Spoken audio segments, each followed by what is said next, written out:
Juan 19:30 y Colosenses 1:24.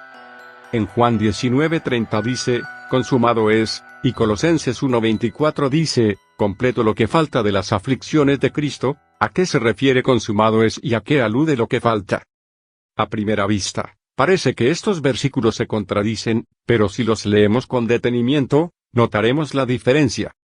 En Juan 19:30 la expresión consumado es se refiere a la redención que llevó a cabo el Señor Jesús, al castigo que recibió en la cruz y al castigo de Dios que tuvo que sufrir por los pecados.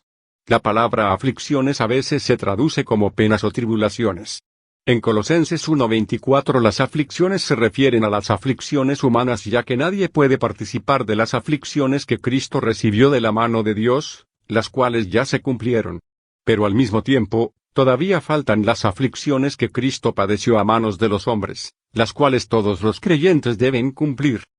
Aunque la obra de redención ya se llevó a cabo, muchos creyentes no la entienden claramente. Algunos piensan que por su buen comportamiento van a ir al cielo y se sienten tranquilos, pero si no se comportan bien, ya pierden esta confianza y piensan que difícilmente llegarán al cielo. ¡Cuán equivocados están! Supongamos que el ladrón que estaba al lado del Señor en la cruz no murió después de haber creído en él, sino que vivió muchos años y trabajó 10 veces más que Pablo, amó 10 veces más que Juan y salvó 10 veces más personas que Pedro. ¿Harán todas estas obras alguna diferencia en el hecho de que él fuera al cielo, en comparación con el día de su crucifixión? ¿Lo harán más merecedor del cielo?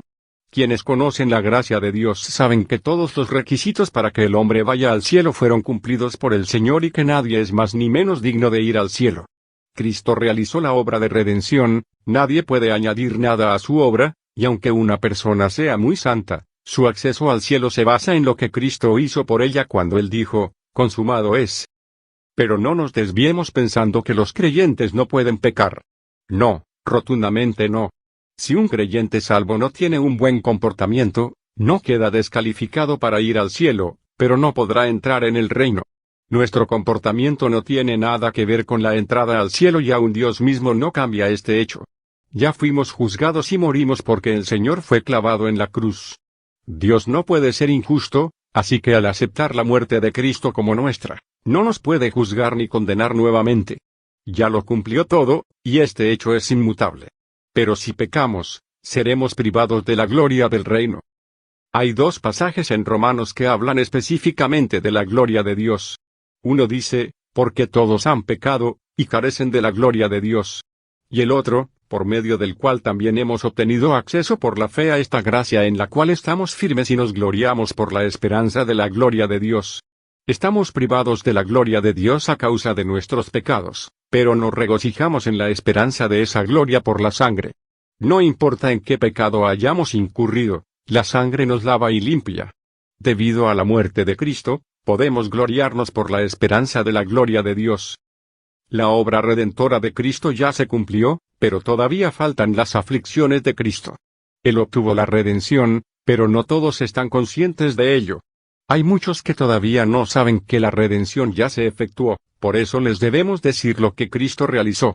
Cristo solo predicó el Evangelio a las personas con quienes se encontró, y su predicación se limitó a esa generación, pero faltan todavía sus aflicciones entre la humanidad. Es por eso que debemos predicar hoy, y cuando lo hagamos inevitablemente tendremos aflicciones.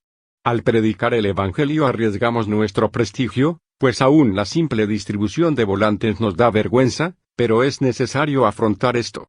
Cristo efectuó la redención, pero falta predicar sobre su obra. Así que, salgamos a predicar. La muerte de Cristo.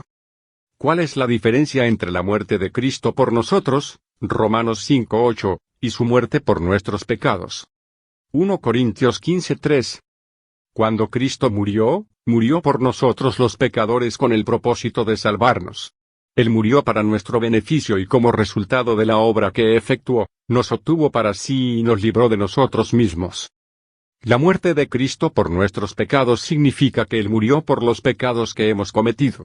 El propósito de dicha muerte fue cancelar la cuenta de nuestros pecados y librarnos del castigo y el poder del pecado a fin de que nuestros pecados fueran perdonados y nosotros fuéramos librados del dominio del pecado. Segunda Epístola a los Corintios 5:21.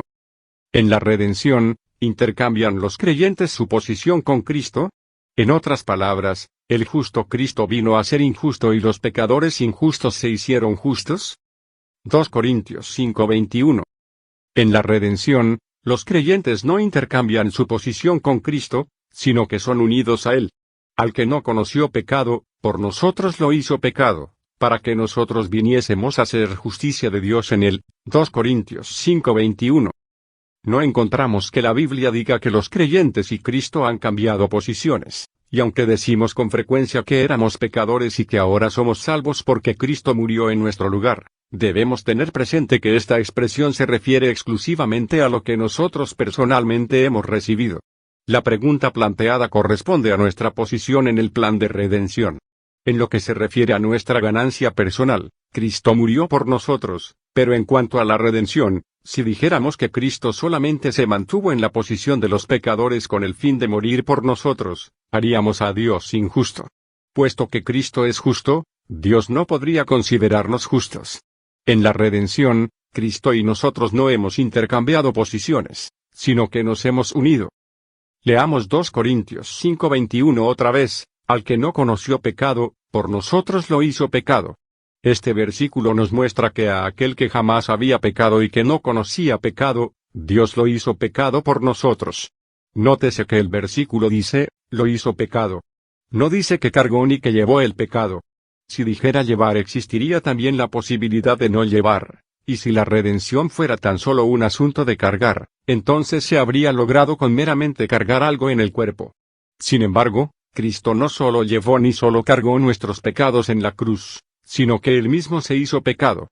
El Señor se unió a nosotros a tal grado que no solo llevó nuestros pecados sino que Él se hizo pecado, por consiguiente, cuando Dios lo juzgó, juzgó el pecado, y cuando lo castigó, castigó el pecado. En cuanto a la redención, debemos entender tres aspectos: Dios y el hombre, Dios por el hombre y Dios en el hombre. Primero, la unión de Dios y el hombre hizo que Dios llevara a cabo la redención. Segundo, Dios cumplió la redención por el hombre. Y tercero, Dios llevó a cabo esta obra dentro del hombre. La encarnación del Señor Jesús es la unión de Dios con el hombre, esto es lo que significa Dios y el hombre. Ya que existía una unión entre Dios y el hombre, el Señor Jesús pudo morir y resucitar por nosotros y ser el Salvador poderoso. Para poder morar en el hombre, Dios envió su Espíritu Santo desde el cielo. Mientras el Señor Jesús estuvo aquí en la tierra, estaba revestido de carne, pero ahora Él mora en nosotros y está revestido del Espíritu. Por eso es que algunos dicen que el Espíritu Santo es el Señor Jesucristo expresado de otra forma. El Espíritu Santo obra en nosotros y lleva a cabo lo que Dios ya realizó en nosotros. Si no tuviéramos el primer aspecto, no podríamos tener ni a Dios por el hombre ni a Dios en el hombre.